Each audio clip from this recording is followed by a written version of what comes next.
Hi, my name is Brian. I'm the founder of the Bottom Line Network. And here we interview real business owners and they give us real advice in real time. And we're actually here with Blue, the barber, actually Blue, the lady barber at the Sheer Blue Barbershop. How you doing, Blue? I'm good. How are you, Brian? I'm good. Thank you for asking. So, Blue, tell us about yourself.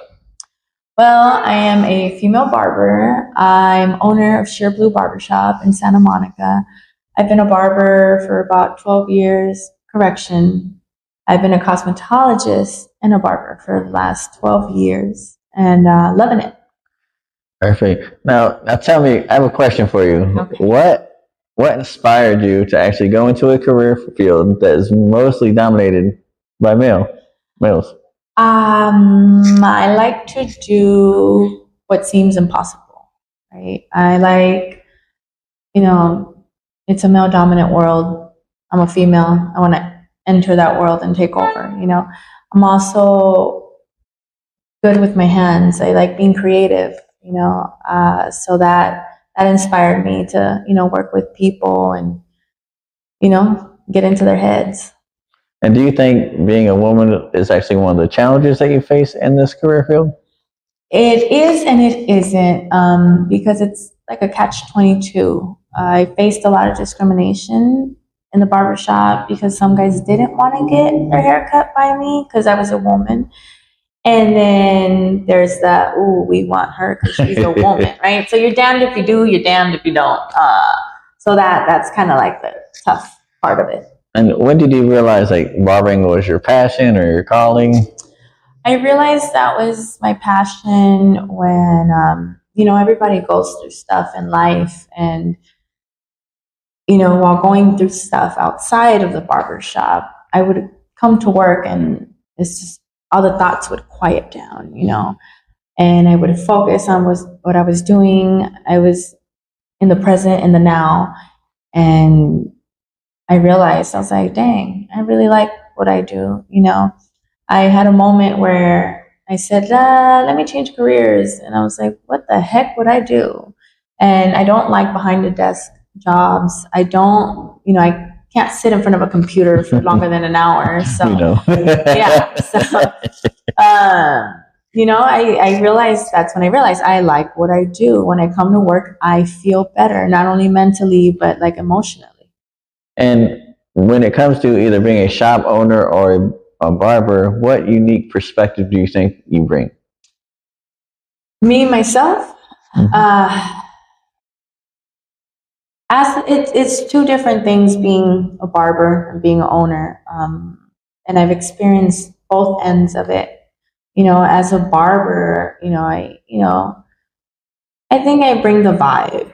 I set the vibe. I just, because I like everybody to get along. I like the whole chit chat, my client talking to the other barber's client, or all of us talking, having a group conversation, or just, including other people. As the owner, I'm still learning, but definitely setting the example, right? Like you want to lead by example. And where do you think, how do you see the barbering field going in the next 5 years? Where do you see it going? Definitely evolving a little bit more. I see that more women are into barbering now, and also young people, young people as early as, 18, as soon as they're legal enough to go into like a barber college, they're getting into it. So I definitely think it's going to be, it already is pretty popular. It's just like you see tattoo shops everywhere, now you're starting to see more barber shops everywhere. So I think that's cool. And what do you think is a big misconception in barbering? Misconception that, okay, don't hate me for this, but that we don't have personal lives. You know what I mean? And I say that because no matter what is going on with us outside, I'm not saying that our clients don't care, but really, reality is not their problem, right? So you can be, having problems outside in your personal life, and you still have to come into work and be professional and do your haircut, and you still have to pretend that everything's okay. So I think that's a big one. Yeah. And what do you think? Like right now, you know, you got all these different popular hairstyles going on. Like, what do you think is like the most requested style that is requested right now? With the kids, it's the low taper, the Edgar. You know, The Edgar. What is that? What is the that? bowl cut. You know, with the little taper. You know, now even the kids are getting perms. You know, the curly hair. You know, just big on top, and then just tapers on the side. That's the style right now. And do you think, like, you know, right now enhancements are really big? You know, they got the spray-ons, you know, to enhance the beards, the lineup, and what do you call the right here? Or they spray it right here. What do you call that part? Yeah, right there. What do you think about all these enhancements that they're using nowadays? I don't personally use them myself. I'm not against it, but you know, my only thing is what happens when the client goes home, right? They take a shower. It's good. It's picture perfect. Yes, it's good. Awesome, right? But then you go home, you take a shower, you sweat it off, and you're just kind of like, yo, what the heck is going on? So you wake up and it's on the pillow. Yeah, the pillow. You know how guys say we leave our lashes on the pillowcases? Well, you leave your lineup on the pillowcase. So yeah, I'm not totally against it, but I personally don't use it. And have you ever actually messed up somebody's hair by accident? And do they know about it? And kind of how did you kind of weasel your way out of it? I'm sure I have, but it was more like a miscommunication, right? Like they described something that I didn't really, you know, receive correctly, and I gave them a haircut that wasn't it, you know, and it wasn't like, oops, you know, I did a boss. Wait, I lied. See this guy? See she. Now she can. This one was good, right? And if you understand haircuts and you understand guides, I was doing a high and tight, right? A zero fade or whatever, right? So now I'm blending the back, and I have the 1.5 guard, but I didn't have my finger on the back of it, and it was kind of loose. I'm just going, and it flies off. And the barbershop I worked at the moment had like, it was like a higher level and then 2 steps and then the lower level.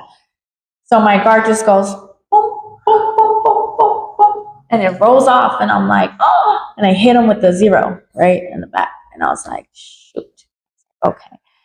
Luckily, he was a ginger, right? Like a blonde ginger. And I said, well, I started fading out the bald spot, just like this. And I was able to get away with it, only because he had light hair. But it definitely taught me, hey, hold your guard from the back. That's a good one, yeah. And what do you think sets you apart from not only maybe being a female barber, but being a barber alone? Definitely my personality. And this is something, I don't want to call it taboo, but it's something that should be talked about. But like when you're a female barber, you don't want to give off the wrong idea that you're flirting with the clients or you're using your goods to, attract clients. And I definitely think, I get along with my clients in a specific way that's like, they're like my bros. You know what I mean? It's not no shape, way, or form like, ooh, hey, cutie. Like, that's not me at all. I kind of bro it up with them. And, it's just, they kind of see me like, oh, that's like my little sister or my big sister or whatever. So I think that kind of sets me apart, that they feel comfortable enough to just, step it up, Yeah. And then do you think, like, since you are a female barber, that your attention to detail is really good? Definitely. I feel that, for example, if I have somebody in my chair and they ask me for something that I know wouldn't look good, I don't tell them no right away, but I'm like, maybe this would work better. Because as a woman, I know what looks good on a man. Just like a man would tell a woman, like, hey, you look good in that dress, or maybe you shouldn't wear that dress, whatever. I feel that kind of sets me apart, as a woman, just to pay attention to detail and be like, okay, like, let's say this guy really was outside, like, walking or whatever. Would women turn their heads to look at him if he had this haircut or that haircut, or if the line was a little bit higher, or if the line was a little bit lower, beard, no